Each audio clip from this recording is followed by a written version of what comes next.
Good afternoon my dear students. UT of Jammu and Kashmir, UT of Ladakh से लगातार students, parents and other stakeholders PM-SSS और career related बातें जो हैं उनके इश्यूज़ पर बात करते रहते हैं, क्वेश्चन पूछते रहते हैं और हम भी टाइम टू टाइम अपनी नॉलेज और एक्सपीरियंस के मुताबिक उनके रिप्लाई करते रहते हैं। बहुत सारे बच्चों ने मुझे कहा है कि सर आप हर पहलू को आस्ते आस्ते टच कर ही रहे हैं और इतना अच्छा लग रहा है और हम इतने अच्छे तरीके से उसको समझ पा रहे हैं, और आपने मगर लेटरल एंट्री वालों के लिए कुछ नहीं कहा। बहुत सारे बच्चों ने कमेंट किया, कॉल्स करके, मुझे व्हाट्सएप मैसेज करके भी बोला। तो प्यारे बच्चों, मैंने आपको पहले ही बताया था कि मैं शुरू से ही बच्चों के साथ जुड़ा हुआ हूँ और जब भी बच्चे क्वेश्चन या कोई पूछते तो मैं फ़ोन पे ही बात करता था। तो बच्चों ने ही मुझे ये समझाया कि सर आप इतना करते हो तो क्यों ना आप ऐसे एक चैनल शुरू करो और अपना वीडियो बना के आप उसमें डालो और हम सारे ही उसके से देख लेंगे, पता कर लेंगे।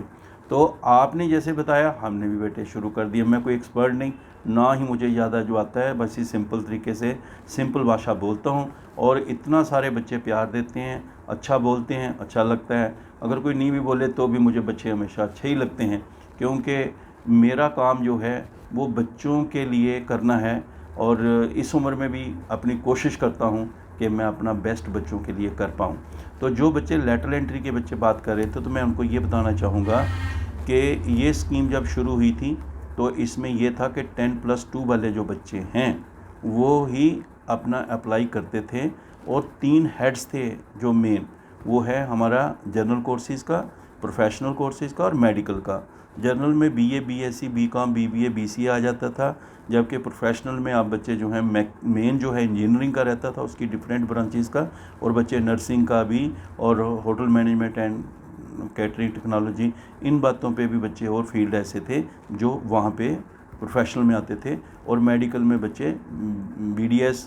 MBBS और BAMS वगैरह लाइट जो हैं वो कोर्सेज जो हैं करते थे, और ये ग्रेजुएशन कोर्सेज़ के लिए सिर्फ था। तो ये मेरा कहने का मतलब है कि इस प्रोसेस से ये चला।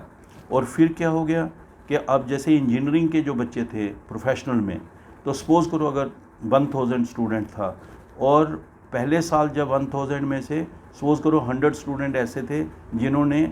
मतलब ज्वाइन नहीं किया, अलाटमेंट तो हुई कॉलेज की, उन्होंने ज्वाइन ही नहीं किया, या फिर लास्ट में रह गए या छोड़ दिया या बीच में छोड़ दिया, तो वो क्या था कि एक स्लॉट बच जाता था सीट्स का डिफरेंट ब्रांचेस में, इंजीनियरिंग में ओनली, सिर्फ इंजीनियरिंग की बात होती है इसमें।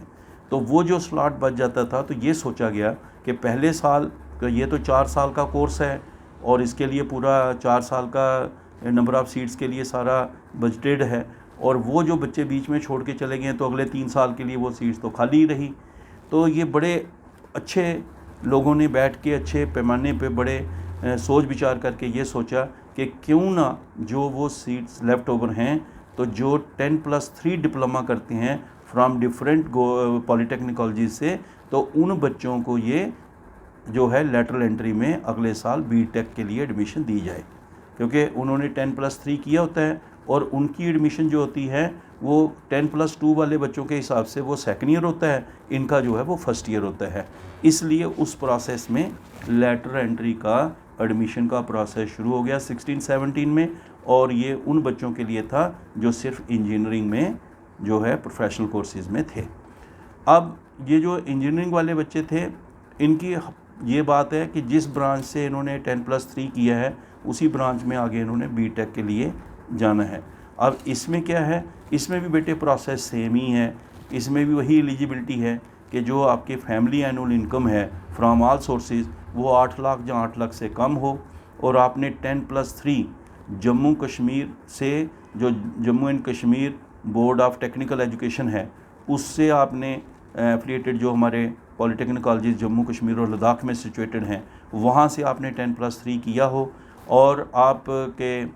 जम्मू कश्मीर और लद्दाख से बाहर BTech करने के लिए, मतलब इनके बाहर जो कॉलेजेस हैं उसमें BTech करने के लिए इंटरेस्टेड हों, और जो कैटेगरी के सर्टिफिकेट है या जो भी रिजर्वेशन के रूल हैं वही इसमें भी वो लगते हैं। और इसमें भी जो आधार कार्ड आपको चाहिए, बैंक अकाउंट अपना चाहिए, ठीक है, आपके पासपोर्ट साइज़ फ़ोटोग्राफ चाहिए, स्कैन सिग्नेचर चाहिए, आपका 10th का सर्टिफिकेट है, डेट ऑफ बर्थ का सर्टिफिकेट है जो आपका, और आपके जो आपने डिप्लोमा कर रखा है उसका जो सर्टिफिकेट है फाइनल ईयर का, ये सारे आप जो हैं ये चीज़ें जो हैं यही डॉक्यूमेंट आपको भी चाहिए होते हैं, क्योंकि जो भी सिलेक्शन है वो मेरिट बेस है, और मेरिट है जो आपने 10+3 करना है, 3 जो आपका 3 साल का कोर्स है।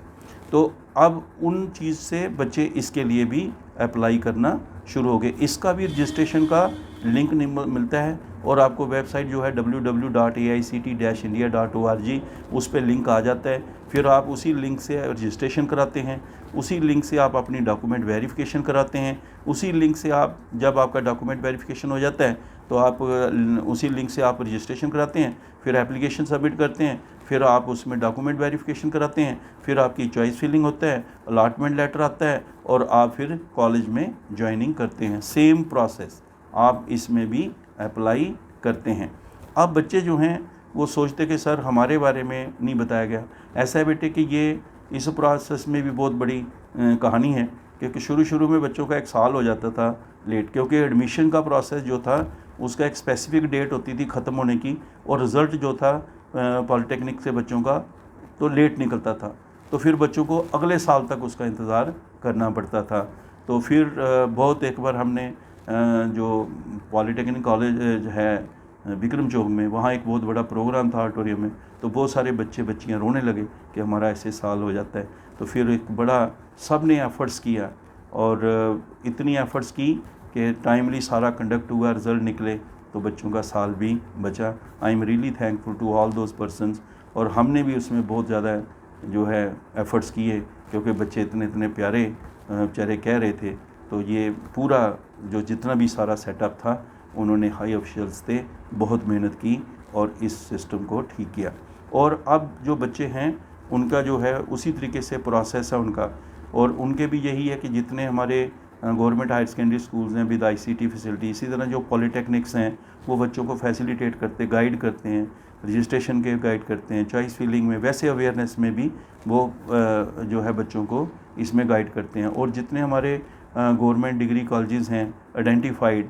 जो हमारे फैसिलिटेशन कम डॉक्यूमेंट वेरिफिकेशन सेंटर हैं, वो भी अपने जाकर वहाँ पे डॉक्यूमेंट जो हैं वो वेरीफाई करवाते हैं, और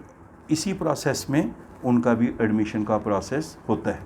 सो माय डियर स्टूडेंट्स, आप भी अपने डॉक्यूमेंट तैयार रखें, बिल्कुल तैयार रखें, और जो भी इसकी रिक्वायरमेंट है जो मैंने आपको बताई हैं वो बिल्कुल डॉक्यूमेंट तैयार करके रखें। और कोई भी उसमें अगर आपको दिक्कत आती है वो अपनी पूरा, अगर कोई मिसमैच है, कोई करेक्शन में प्रॉब्लम है तो ठीक करा लें, कोई सर्टिफिकेट अगर नहीं बना है बनवा लें, क्योंकि काफ़ी बार बच्चों को ये हम पहले बता चुके हैं, और आपको इसको अच्छी तरीके से डॉक्यूमेंट्स जो हैं अपने पूरे तैयार करके रखने हैं। जब 1670 में शुरू हो गया था तो पहले जो है इसमें जो है 1030 के करीब बच्चों ने रजिस्ट्रेशन कराई थी, और जिसमें जो 497 के करीब जो बच्चे थे उन्होंने अपना ज्वाइनिंग कंफर्म की थी, और 483 ने अपना क्लेम जो है स्कॉलरशिप किया था। फिर उसके बाद जो है 1731 बच्चों ने रजिस्ट्रेशन कराई, और उसमें से 344 ने जो है ज्वाइनिंग कंफर्म की, और 311 ने स्कॉलरशिप जो है अपना क्लेम किया। फिर अगले साल 1065 हुए जिन्होंने रजिस्ट्रेशन कराई। फिर अगले साल 898 के बच्चे थे जिन्होंने अपनी रजिस्ट्रेशन कराई, और 244 और बच्चों ने जो है वो अपनी ज्वाइनिंग कंफर्म कराई। 237 जो है उन बच्चों ने स्कॉलरशिप क्लेम किया। इस तरीके से बच्चे जो हैं, इसका क्या होता है कि जितना पिछले साल जो मैं आपको बता रहा था कि इंजीनियरिंग के बच्चों का 1000 में, सपोज़ करो मैं फॉर एग्जांपल कह रहा हूँ 1000, ऐसे हमारी जो प्रोफेशनल जो हमारी सीट्स हैं कोर्सेज़ की 2830, तो अगर सपोज़ करो मैं एग्जांपल के तौर पर कह रहा हूँ, अगर इंजीनियरिंग की 1000 है, उसमें से पिछले साल 100 या 200 बच्चों ने ज्वाइन नहीं किया या छोड़ दिया, वो जो खाली रह जाती थी अगले 3 सालों के, उसको लैटरल एंट्री में अगले साल भरा जाता है।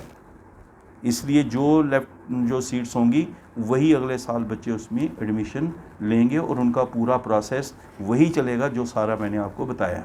सो माय डियर स्टूडेंट्स, कितनी सीट्स होंगी ये तो कैलकुलेट करके पता लगेगा कैसे होगा। उसमें आपने अपने डॉक्यूमेंट्स जो हैं वो पूरी तरह से तैयार रखने हैं, और अगर बच्चों के एग्ज़ाम हो गए हैं और जहाँ हो रहे हैं तो मेरी दुआएं उनके साथ कि उनके अच्छे रिज़ल्ट निकलें, अच्छा मेरिट हो उनका, और पूरी मेरिट के हिसाब से ही लिस्ट जो है वो इसमें बनती है। तो इसलिए आप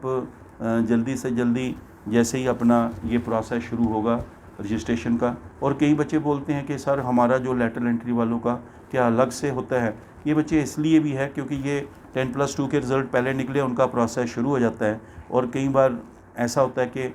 टेक्निकल वालों का थोड़ा बाद में निकलता था, तो इसलिए फिर उनके अलग से भी नोटिफाई कर दिया जाता था 10 दिन का, 15 दिन का, हफ्ते का, 2 दिन का फ़र्क डाल के। तो इस बार भी क्योंकि अभी ऑलरेडी लेट है, टाइम कम है, तो जैसे ही अवेलेबल होते हैं रिज़ल्ट तो तकरीबन कोशिश की जाएगी कि जैसे ही अगर 10+2 वालों का शुरू होता है और उधर से भी सारा अवेलेबल हो जाता है थोड़े गैप के साथ, वो भी प्रोसेस शुरू हो जाएगा। So keep your documents ready. Her document अपना बराबर रखें, इंस्टीट्यूशंस के बारे में सोच के रखें और अपनी ब्रांच के आगे जो इंस्टीट्यूशन है उनके हिसाब से पहले ही देख के रखें। और एलिजिबिलिटी का जो आपको पता है वो आपको जानते हैं क्या उसमें होता है। तो मेरा आपसे सिर्फ एक ही है कि आप भी अपनी पूरी तैयारी करके रखें। ये बच्चे बहुत परेशान थे और बहुत सारों ने मैसेज किया, बहुत सारे कह रहे थे सर आप हमारे बारे में नहीं बोलते। मेरे बच्चे आपके साथ मेरी बड़ी अटैचमेंट है क्योंकि हमने वो लेटरल एंट्री के बच्चों का पॉलिटेक्निक्स के मतलब प्रिंसिपल्स की वर्कशॉप भी की हैं, पहले बड़ी इंटरेक्शंस हुई हैं, बच्चों के साथ इंटरेक्शंस हुई हैं, तो बड़ा अच्छा बच्चों के साथ हमारा एक रिश्ता है। तो माय डियर स्टूडेंट्स, मैंने आपको पहले भी कहा है कि आप हमारा चैनल जो है वो सब्सक्राइब करके रखें। Ajit Angral PM and motivation जो है मैंने उस नाम से बना रखा है ताकि बच्चों को बड़ा क्लियर रहे और उसमें जितना भी मेरी होती है नॉलेज उसमें मैं अपडेट करता रहता हूँ। और उसके साथ ही मेरा नाम प्रोफेसर अजीत अंगराल है। 9419144030 9419144030 मेरा कॉन्टैक्ट नंबर है, यही मेरा व्हाट्सअप नंबर है। अगर आपको कोई भी क्वेश्चन हो या कोई भी पॉइंट हो, इवन आपका कोई अच्छा सा सजेशन हो, तो आप प्लीज़ आप इसमें कर सकते हैं, मुझे भेज सकते हैं। मैं जितनी कोशिश करूँगा, अगर मुझे खुद पता होगा तो मैं बता दूँगा, नहीं होगा तो किसी से पूछ के बताऊँगा और कोशिश करूँगा कि अपने बच्चे को मैं क्लियर कर सकूँ। और जितने भी बच्चे हैं, चाहे पुराने बच्चे हैं जिन्होंने BTech कर लिया है और वो लेटरल एंट्री के थ्रू गए हैं, तो जितने भी बच्चे हैं पुराने हैं, जहाँ भी पढ़ बैठे हैं या पढ़ रहे हैं, उनको भी मैं सबको कहूँगा कि वो मैक्सिमम बच्चों में ये अवेयरनेस लाएं और उनको बताएं ताकि हम सारे मिलके एज ए फैमिली आगे निकल सकें। हम इसके साथ साथ और भी टाइम टू टाइम बच्चों को PM के अलावा भी कई बातों के बारे में बताते रहेंगे। और जब भी बच्चे आप कोई अकेले फ़ील करो, डिप्रेशन में फ़ील करो, टेंशन स्ट्रेस लगने लगे, तो आप कॉल करें, हम आपको उसका जवाब देंगे और आपको खुश रखेंगे।